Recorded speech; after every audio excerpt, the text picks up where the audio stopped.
Today I'm going to tell you about the story of young Ernest Maurice, a young prospector who came to Western Australia in 1891.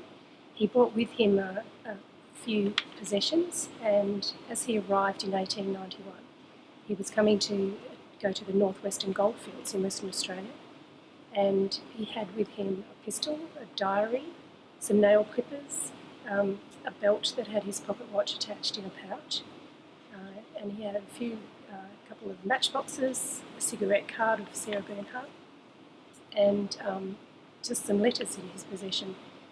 And these possessions have come to the West Australian Museum because young Ernest died shortly after he arrived in Western Australia in the Perth Colonial Hospital.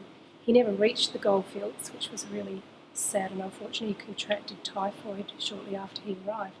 And he very eagerly started writing in his diary about his journey and his prospects in this far-flung land away from where he'd grown up in England.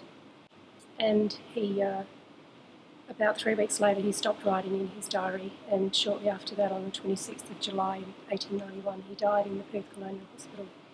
So the reason his possessions have come to the West Australian Museum is that they were given to the Supreme Court, and he had a note on his body asking that they be returned to his only living relative, which is his sister Mattie, or Martha, and they were never returned to her.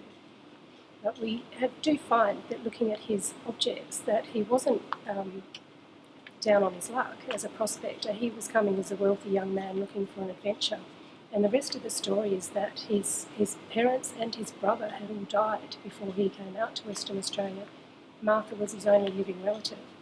And the sad part of the story is that his brother Hugh, who had died 3 years earlier, died in Taranaki in New Zealand, and possibly was also in that country looking for an adventure and maybe also looking for gold.